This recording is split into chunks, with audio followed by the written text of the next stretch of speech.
The Dale fire continues to burn outside of Anza tonight. It's burned just over 1,000 acres. It's 25% contained. More than 200 personnel have been assigned to this fire, which has burned structures. It's also led to multiple evacuation orders. Fire burst broke out right near Highway 371. That was around noontime yesterday. And this fire comes on the heels of a couple of blazes late last month. Now California is offering support to those in need of food assistance from the Mindy, Wolf, and Juniper fires. CalFresh customers affected by those blazes who lost food purchased with their benefits are eligible to have those supplies replaced. Customers must report their food by July 28th. That's to receive help from the county. If you'd like to find out how to report and request, head to our website. That's NBCPalmSprings.com. You may remember earlier this month we told you about the Palm Springs Library and its temporary relocation over at Rimrock Plaza. That now has been postponed. It's due to HVAC system issues at the new location. According to city officials, the library will begin its relocation on August 9th now, meaning the last day of the old library will be August 8th. Still a closing party that's scheduled for this Saturday, that's July 19th. The renovations will start August 25th. They will go on somewhere between 18 and 36 months. A reopening is set for summer of 2027. All essential library services will continue at the temporary Rimrock Plaza location.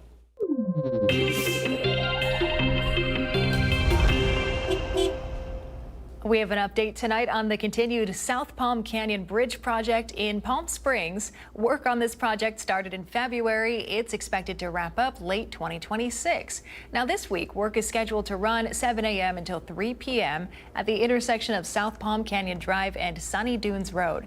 Desert Water Agency crews will be performing some utility work. They don't expect any lane closures in that area, but next week, crews will remove a section of the storm drain just north of the bridge and install some new water lines. And if you're worried about Palm Springs' iconic palm trees along this route, well, officials say no palm trees will be removed.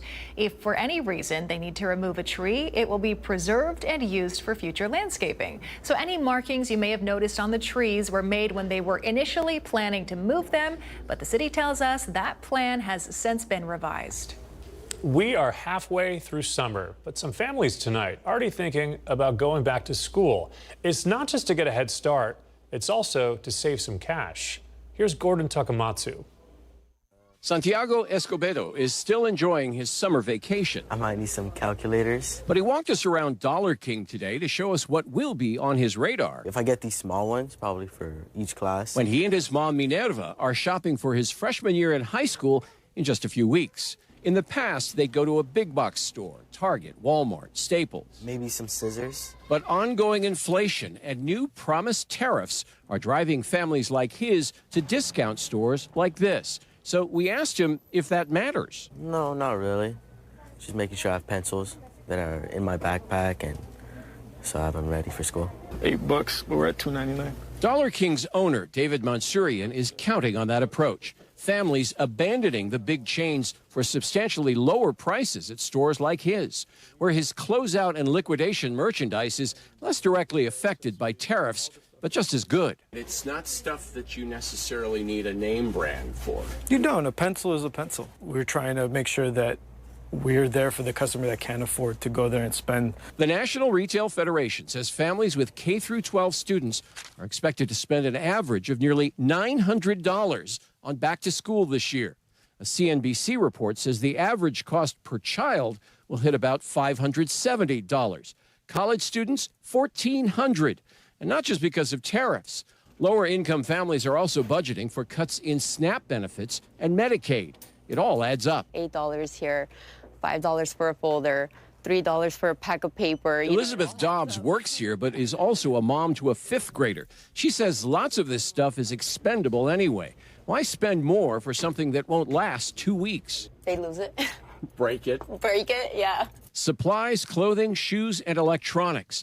Look for back-to-school prices 20% higher than before the pandemic, says NBC, and certain items like backpacks 30% higher. Well, some local organizations are stepping in to help as well. They're accepting school supply donations for Coachella Valley students. Palm Springs Department of Parks and Rec hosting its annual backpack giveaway. They're offering backpacks and supplies for local youth at the Demuth Community Center. Cathedral City Library is giving away supplies, books, and more at their resource fair. The City of Palm Springs Department of Parks and Rec hosting a backpack giveaway and resource fair. And at James O. Jassy, they're also having an event August 1st, that is. Galilee Center hosting its annual backpack giveaway, and the Coachella Valley Rescue Mission seeking support through donations now through August 8th. So for more information, head to our website, NBCPalmSprings.com. We've got the list of all of those donation centers. All new at 6 o'clock tonight, Desert Sands Unified School District had its summer school graduation today. It was over at the Indio High School Gymnasium. 38 students from Amistad High School, Indio High School, and La Quinta High School, also at Palm Desert High and Shadow High School, were all recognized for competing all high school requirements. The ceremony took place in the Indio High School Gymnasium. It was from 10 to noon today. We tip our hats to the graduates. We wish them the best in their future plans. Coming up next tonight on NBC Palm Springs, are you looking for a good night's sleep? We'll tell you why yoga and walking may help right after the break. Also tonight, a look at vaccination rates and why they are important for the upcoming school year. And we have your gold and silver prices on this Thursday evening. Those headlines and more right after the break, so stay with us.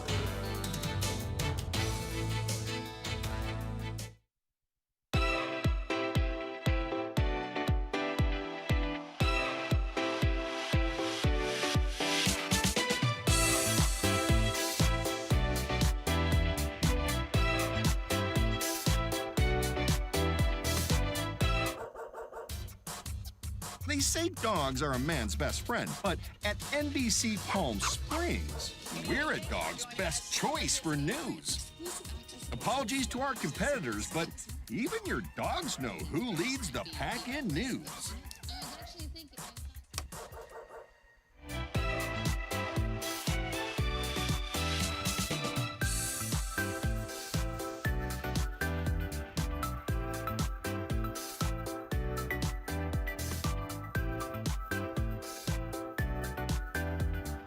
Night after night, discover the unique stories that set our valley apart.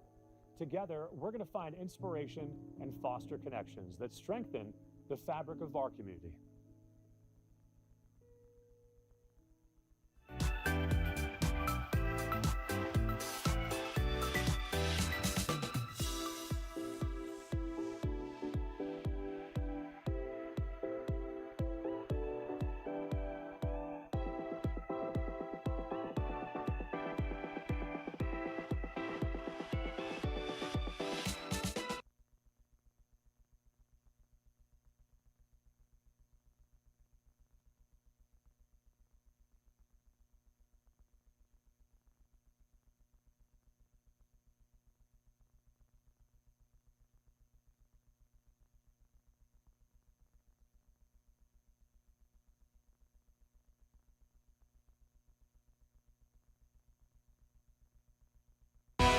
Committed to covering our community.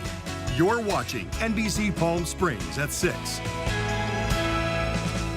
Vaccination rates dipped this year among U.S. kindergartners compared to the year prior. But health experts say immunizations are a critical key to keep kids healthy and safe from preventable diseases. In tonight's Health Minute, Manny Gaither explains why now is the time to get those back-to-school immunizations. Yes, we know it's still summer, but before you know it, school will be back in session. And health experts say now is the time to make sure your students' health is protected. Make sure they're up to date on their vaccinations before heading into school is something to start thinking about now, so we're not caught at the last minute trying to get this all done. Family physician Gretchen LaSalle says it takes a couple of weeks for children to build up immunity after immunizations. Developing it before school starts reduces the risk of the child contracting preventable diseases during the school year. Our 4 to 6 year olds, when they're first starting kindergarten or first grade, have a variety of vaccines that they need to be caught up on so they're prepared to enter school in a healthy way and not have to miss school due to vaccine preventable illness. That includes vaccines for diphtheria, tetanus, chickenpox, polio, whooping cough, measles, mumps, and rubella. Then, after school starts in the fall, LaSalle says there will be seasonal vaccines to consider. Those include flu and the updated COVID-19 vaccine. A very large majority of physicians and scientists still stand very firmly behind our traditional vaccines and our seasonal vaccines. It's the best way to keep kids safe and healthy throughout the school year. For Health Minute, I'm Mandy Gaither. Tired of tossing and turning at night? Well, a new study says the cure could be a yoga mat or your walking shoes. Researchers looked at nearly 24 clinical trials. They found exercises like yoga, tai chi, and walking can ease insomnia and improve sleep quality. The study showed those who practiced yoga or tai chi 2 to 6 times a week woke up less often. Walking or jogging 3 to 5 times a week also improved sleep by boosting moods and reduced stress hormones. Of course, consult your doctor before you begin any exercise program. In some news across the region this evening, roughly $4 billion federal dollars for California's high-speed rail project has been terminated. This is according to the Department of Transportation. Transportation Secretary Sean Duffy ordered a review of federal grants tied to California's high-speed rail project. In a statement, Duffy blamed the state for the funding cut, citing a decade of failures, mismanagement, and incompetence. President Trump echoing that criticism, calling it the worst managed project he's ever seen. California Governor Gavin Newsom pushing back, calling the move illegal, and saying the project is nearing its track-laying phase. He vowed to explore all legal options to fight the decision. Meanwhile, the Trump administration is moving forward with plans to try and reopen Alcatraz to prisoners. In May, the president announced plans to reopen and expand the site. Attorney General Pam Bondi and Interior Secretary Doug Burgum visiting the site today. Legally, reopening Alcatraz would require congressional action. The island is part of a national park under the Interior Department's control. Experts say this project could cost billions, one reason why the prison was shut down in 1963. Today, Alcatraz draws 1.5 million tourists every single year. We are giving you a live look this evening from our Indian Wells Golf Resort camera. Chloe Carlson standing by, tracking our end-of-week forecast. That is when we come right back. Don't go anywhere.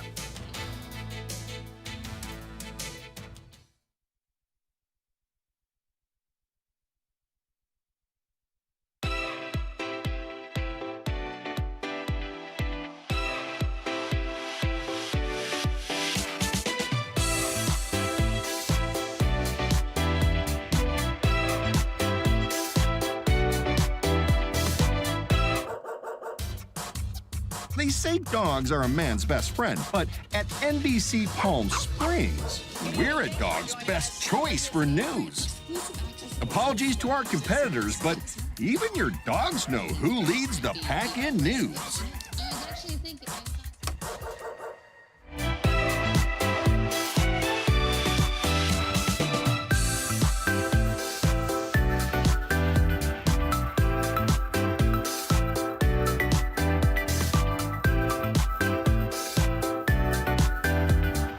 Night after night, discover the unique stories that set our valley apart. Together, we're going to find inspiration and foster connections that strengthen the fabric of our community.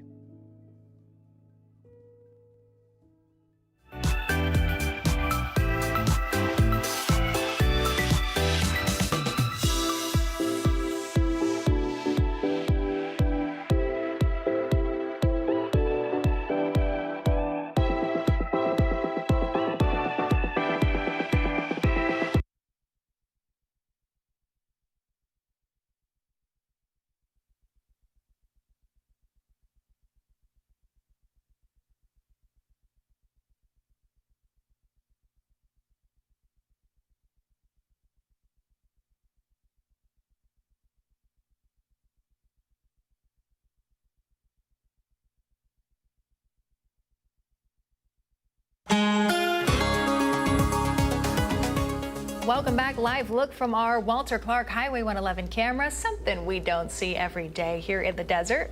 clouds. Hey. Take it for granted sometimes we have blue skies every single day, but the last few mornings, some clouds, and this time sticking around this evening. Yeah, no complaints. It's kind of nice to, like you said, mix it up. We always get the blue, clear skies, but a little overcast is it's nice, you know. I'd take that over. I lived in Portland. I had that every day. Like, give us some blue skies. Oh yeah, no, we need a little sunshine here in the desert. Yeah, definitely like that more than the cloudy days, but we will take it. Like we said, looking at that cam, the clouds are out there.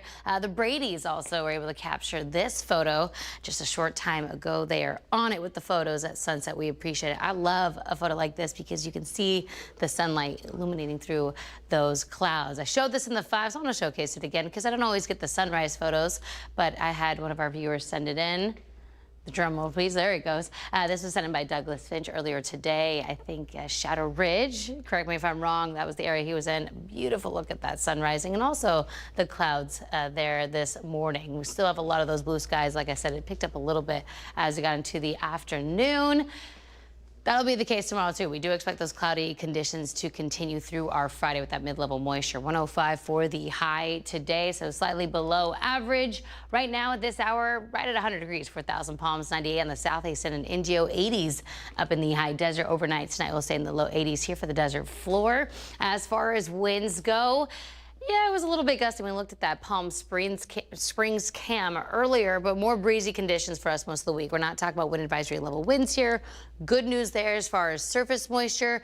Yeah, it will be a little bit higher than normal. Why? We'll have that low pressure system moving in from the south right now, so just off the coast of Baja. That'll be moving up into Southern California for our Friday. So chances of rain through this evening. I think a little bit we get late in tonight for the San Bernardino Mountains there. A little bit from Morongo, maybe in the past there you can see high desert getting a little bit of that more so as we get into our Friday. So chance that they could see some rainfall rates get a little bit heavy for their Friday afternoon.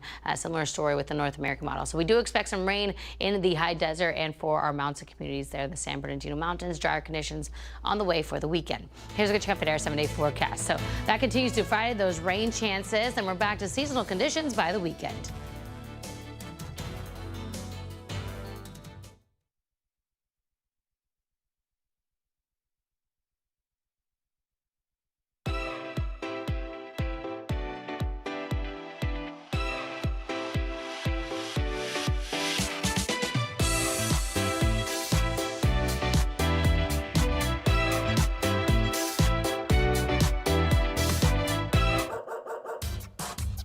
They say dogs are a man's best friend, but at NBC Palm Springs, we're a dog's best choice for news. Apologies to our competitors, but even your dogs know who leads the pack in news.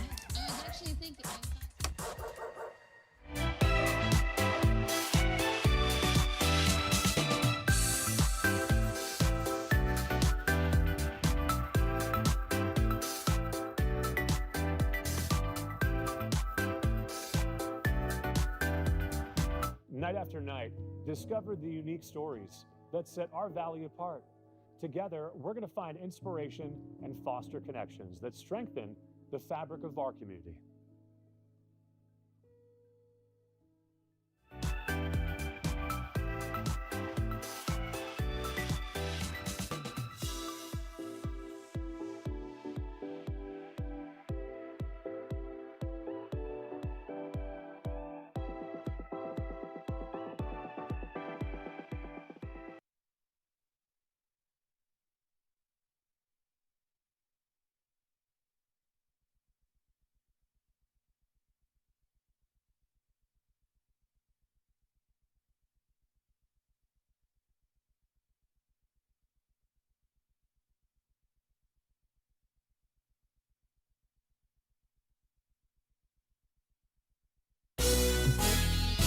The NBC Palm Springs Sports Desk with Tim O'Brien.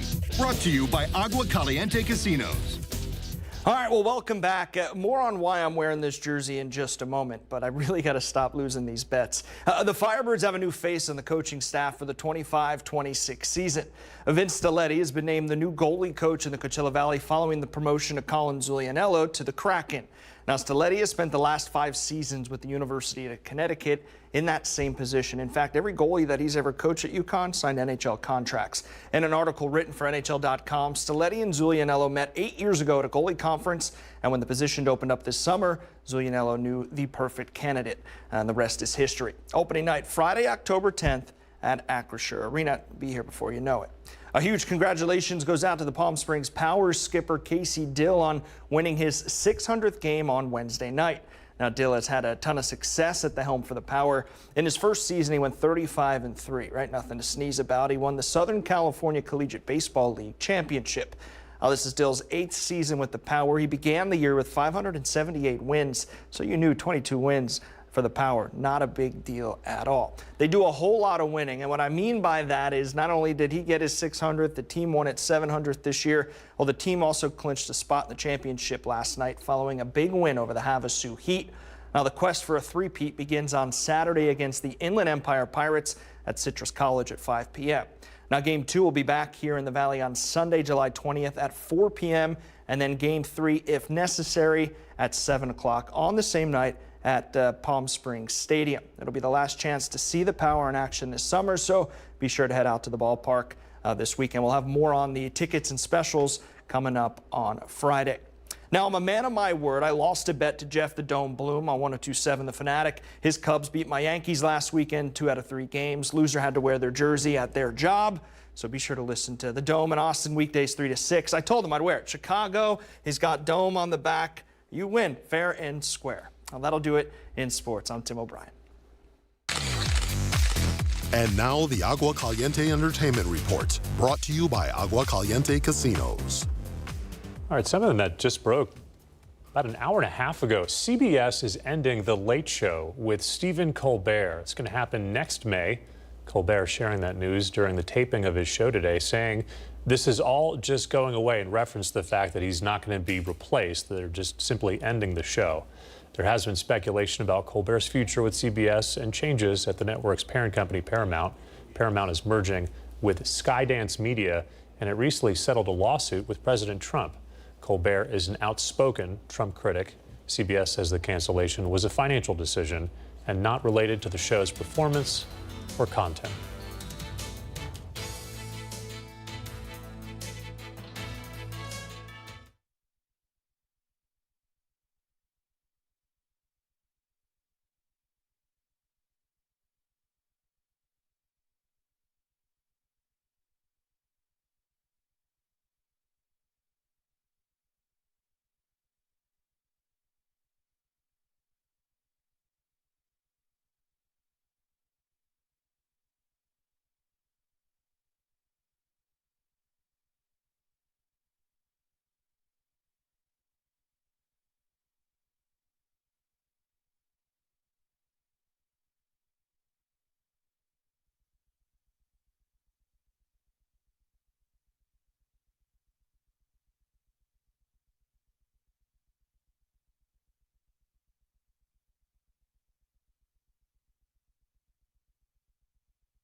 Brighter Side of the News is brought to you by Fiesta Kia. Discover the all-new Fiesta Kia located in the I-10 Auto Mall. Well, it's certainly the brighter side of the news for the Plaza Theater today. They announced they received a $250,000 donation.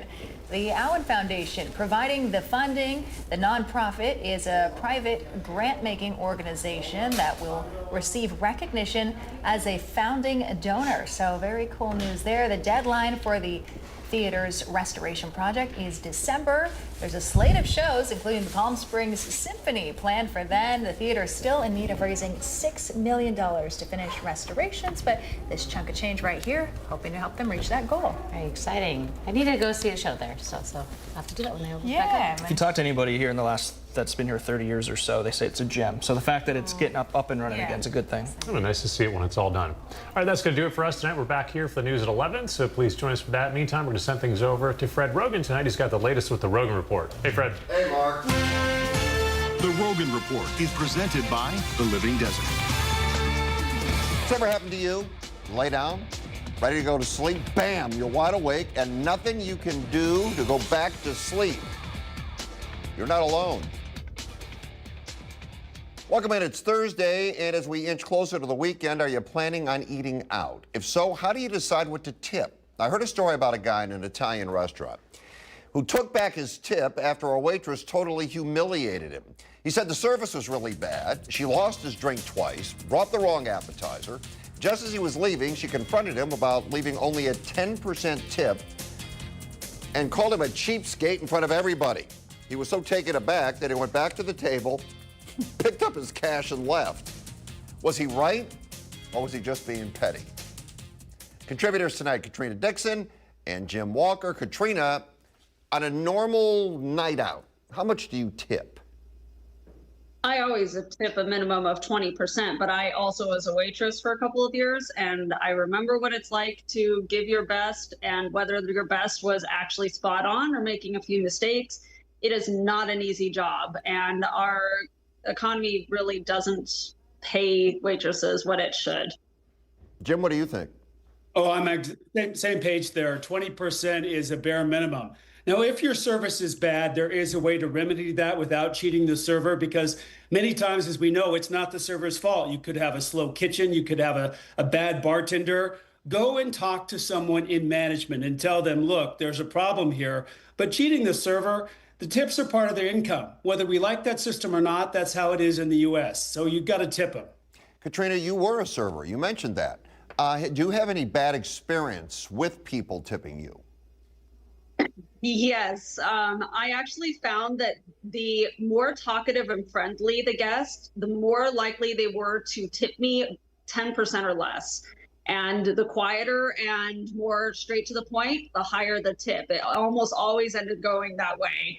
And there were days when I was serving tables of like 10 people at a time, and maybe they would leave me a 10% tip, and I would be having taken care of them entirely by myself, and they would leave the place a complete disaster. So yeah, people aren't always great about tipping. Hey, Jim, do you think... Bartending, I had that experience once too. A guy after 6 beers left me 50 cents. And I said, I think you need this more than I do. And he said, are you calling me cheap? And I said, well, you do eat up all our free popcorn and you tip me 50 cents on dollar beers, so yes. And the general manager, after he went to speak to him, said, well, you are cheap, and backed me up. All right, I keep saying I don't think anything is really changing at Rivco Animal Services. Everybody's excited about the apparent upgrade when Mary Martin stepped in. And to be truthful, almost anything would have been better than Aaron Geddes. But here we are again. Another disheartening reality has come to light. Dan Bolton is here to talk about it.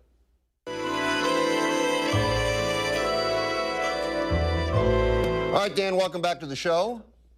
Good to see you, Fred. All right, what is going on with the animal shelter? We've been led to believe one thing, but it seems the story is quite different. It is. It's more in action and inertia. We saw it with Aaron Geddes before she was moved out of the department. We're seeing it again with Mary Martin, who purports to be concerned about animals, but really it's just a lot of PR fluff. And as I think I mentioned last time when I was on your show, it's a lot of smoke and mirrors. And here's something that's come up, which is very, very important, and that is that rescue organizations have contacted Mary Martin and said, please please put the brakes on this wholesale slaughter of animals you do every day. Though in fairness, they say they take Wednesdays off from killing animals. But other than that, it's full speed ahead. The rescuers are saying, please, we are working hard to find homes for these animals. Mary Martin responds, no, sorry, can't do that. More, fluff about PR, what's going to happen, what may happen, what could happen. But still, the wholesale killing of animals continues unabated. And the solution here is really quite simple. Instead of blowing through $2.5 million on the Hassan contract, that money, or at least a portion of it, could be allocated to additional space for shelter animals, spay and neuter. There's a number of things that could be done to make sure these animals are not killed. So what they're doing is they're saying, unfortunately, which is what all animal shelters do, by the way. So it doesn't matter if it's Aaron Geddes or Mary Martin or Mary Poppins is the animal services director. They all say the same thing. We have to euthanize or kill animals because we don't have enough space. When Mary Martin came in, she promised that things would be different. So far, the thing that is different is she says it differently, but the actions are the same. The conduct is the same. It's as reprehensible as it was before. It remains a violation of the public policy statutes of the Hayden Act to kill adoptable and healthy animals. It remains a violation of Riverside County's own policy not to kill healthy and adoptable animals. Nothing has really changed. Martin professes to be concerned about the animals. The proof is in the pudding. She's killing and actually publicly announcing it as if she's pleased with it, that she's killing these animals on a daily basis. Yeah, she has written emails, I understand, to people saying, this is what we're doing. I'm sorry, but this is what we're doing. Rescuers have contacted her. They have said, please stop the killing. Let us work on finding homes for these animals. The only issue with these dogs is that they take up space. But you know what? That's what a shelter is for sheltering animals that don't have a home at the moment. And instead of saying, look, let me work with you. Let's see what we can do. Let's try to find homes for them. She says, no, maybe down the road, maybe in the future, maybe someday. But this is the exact same thing we heard from Aaron Geddes before she was removed from Department of Animal Services. So nothing really has changed. All right. Well, Dan, thanks for coming on with the update, and we'll all stay on top of it. All right. Thank you, Fred. Good to see you.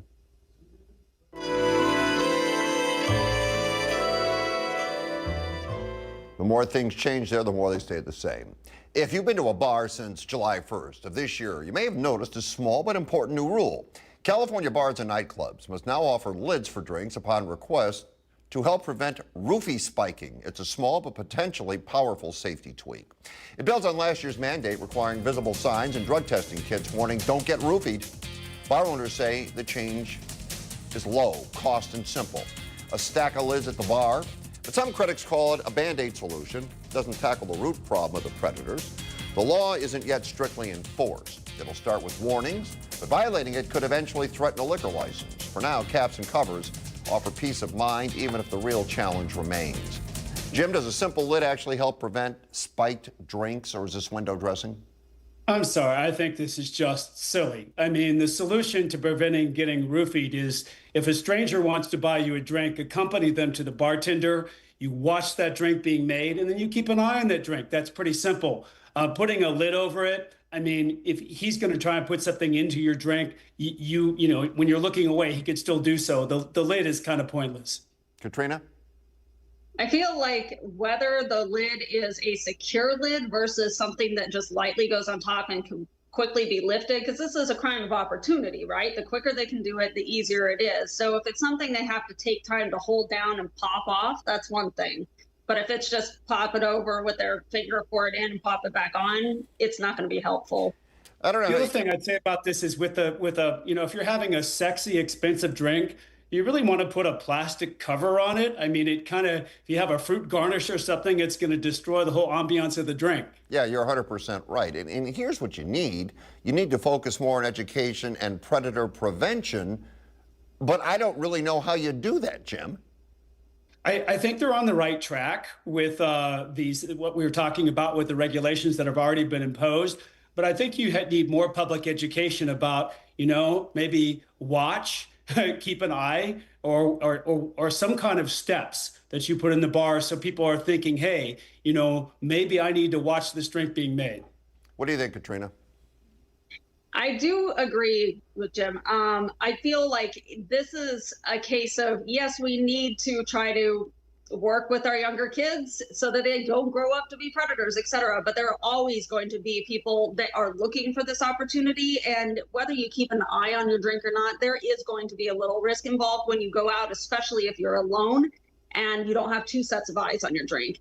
So if you're going to go out alone, then have some backup system of your own. Don't just be reliant on putting something light on top of your drink. All right. That's good advice. Yeah, I like that. Try not to go out alone and, have a friend watch if you meet a stranger. That's always good too. All right. Watching out for others. That's how you be a good neighbor.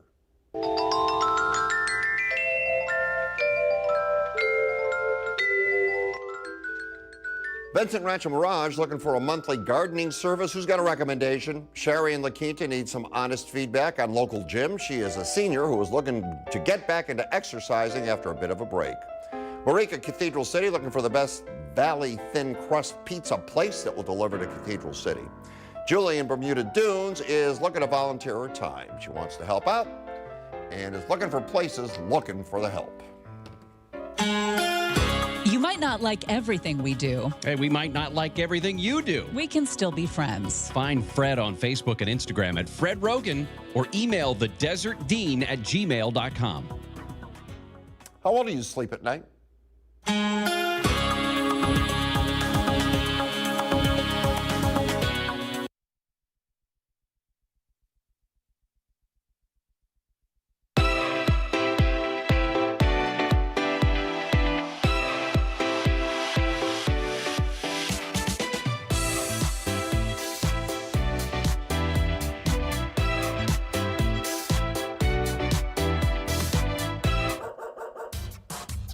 They say dogs are a man's best friend, but at NBC Palm Springs, we're a dog's best choice for news. Apologies to our competitors, but even your dogs know who leads the pack in news.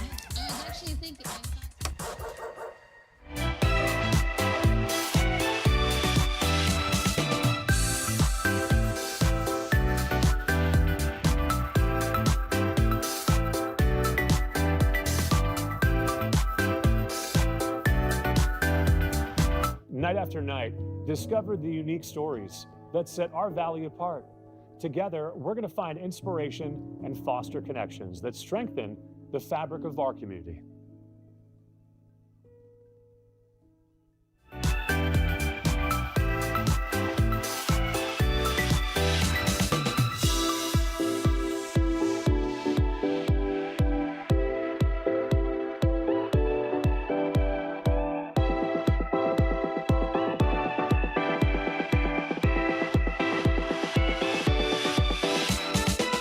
Babies are experts at paying attention to only what is genuinely fascinating, and we couldn't agree more.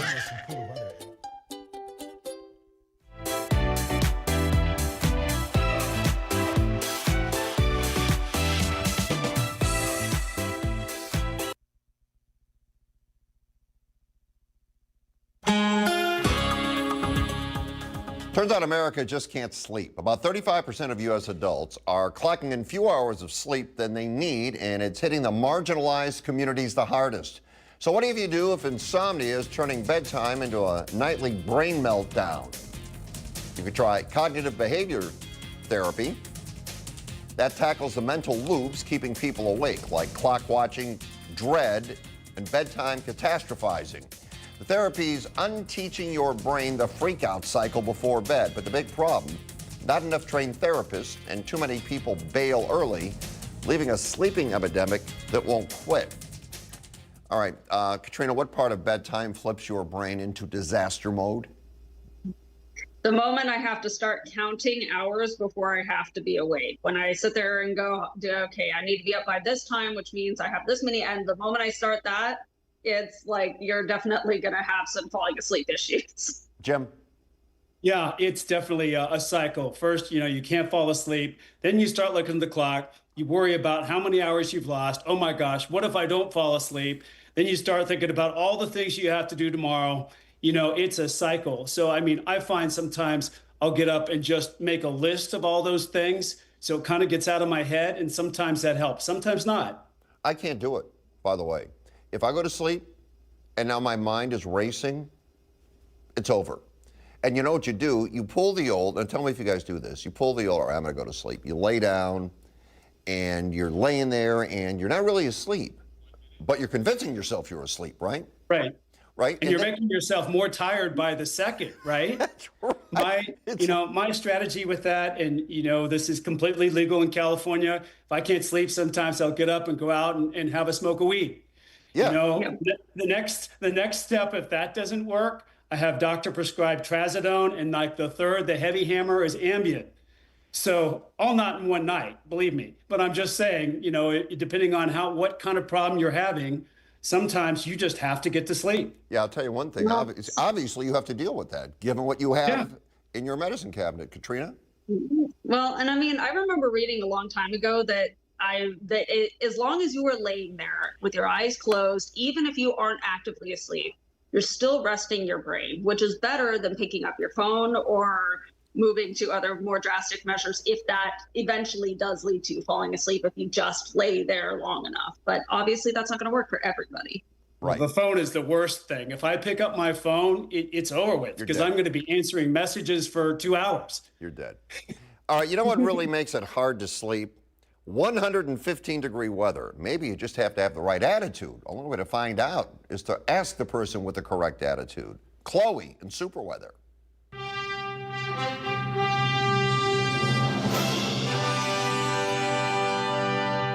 Ew. What's that? Brother, Ooh, baby, do you know what that's worth? brother, Ooh, heaven is a place on earth. Do you want a golf cart?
Riddle me this.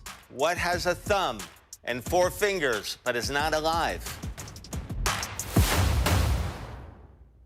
Huh. Recently, football legend John Elway lost his friend and business partner to a golf cart accident. It's not the first time in the Valley the golf carts have been involved in the unnecessary loss of life. I doubt it'll be the last. Elway not charged. He was driving the cart, and viewer Larry brought up some other elements of the incident. He says There were 5 people crammed onto a cart made for 2, and the man who fell was standing on the back with someone else when it happened. He went on to say, right here in our own community, Fred, we see this all the time during the holidays, parents allowing minors to operate carts overloaded with people, including standing on the back. Is it illegal? Do you know the laws around driving a golf cart? Got us to thinking. What are those laws? Are they enforced? Yesterday, I spoke with Officer Jesse Ewis of the Indio Traffic Division.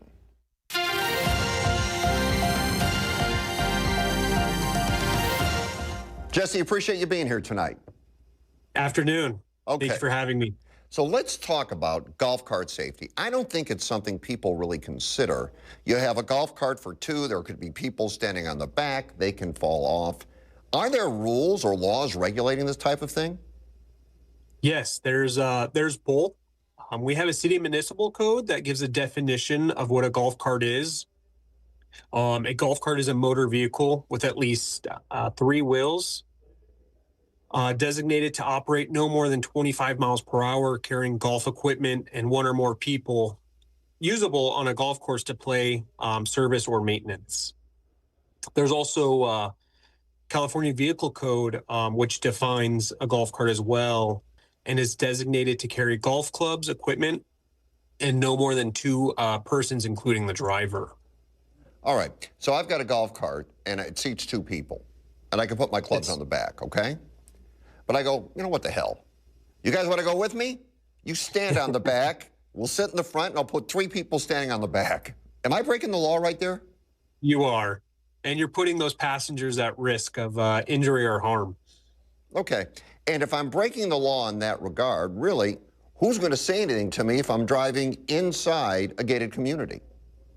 Yeah, maybe a resident that's involved with the HOA or a concerned citizen, maybe neighborhood watch, but unlikely no one. And you're not going to know unless you have this public knowledge or do your own independent research. Or somebody in the golf cart falls out and hits their head.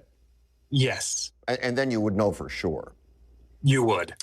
How often do you hear about, if you do, golf cart accidents? Do you ever hear about those? I've responded to 1 fatal traffic collision as my time as a traffic investigator with the Indio Police Department. Other than that, not very often, luckily. Well, you know, I think it's important just to keep in mind with so many people living on golf courses out here and so many golf carts that you fall off, you can get hurt. And that's why we wanted to bring you on today, just to be able to say, look, if you're going to put 4 people on this golf cart and it's made for 2, something bad could happen to you. Oh, 100%. And how about this? Let's say I did that, and I don't know if you know the law in this regard. Let's say I put 3 of my buddies on the back of the golf cart. It's mine, I'm driving it, right? Guy falls off. The golf cart's meant for 2 people. The guy falls off the back of my golf cart. Do you think I'm liable? Yes. So there's 2 different laws, depending the total circumstances. Obviously, there's police officers are always going to investigate the possibility of DUI. And being that a golf cart is identified as a vehicle, you can receive a DUI. And if there's injury or fatal with that, it is a felony. There's also the vehicular manslaughter. So there's with and without negligence. So if they're goofing around, there's 4 of them, loud music, hanging on by 1 bar with a hand or something, and that driver is maybe driving recklessly, trying to eject them to be funny or something, and investigators can prove the negligence part, you are looking at a felony crime. Wow. All right. This is really good advice. Thanks for coming on tonight. Thanks for sharing this and making sure people really understand that, yeah, it's a lot of fun to drive around, but you've got to be careful, and it can also be dangerous. Thanks again, Jesse. My pleasure. Thank you, sir.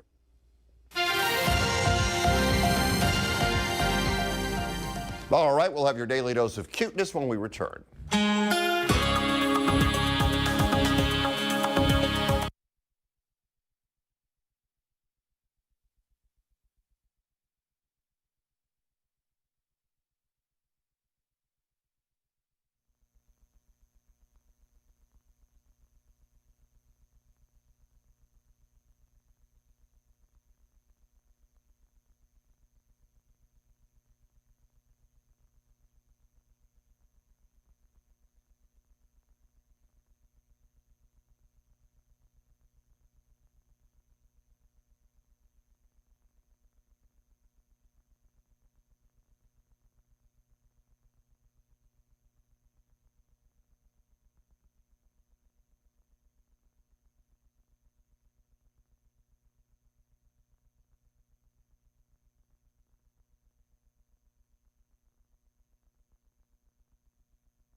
Presented by the Living Desert Zoo and Gardens.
You think you know everything and we know nothing? Prove it. Find Fred on Facebook, Instagram, and Twitter at Fred Rogan. You can also email thedesertdean@gmail.com. Maybe you are the smartest person in the room.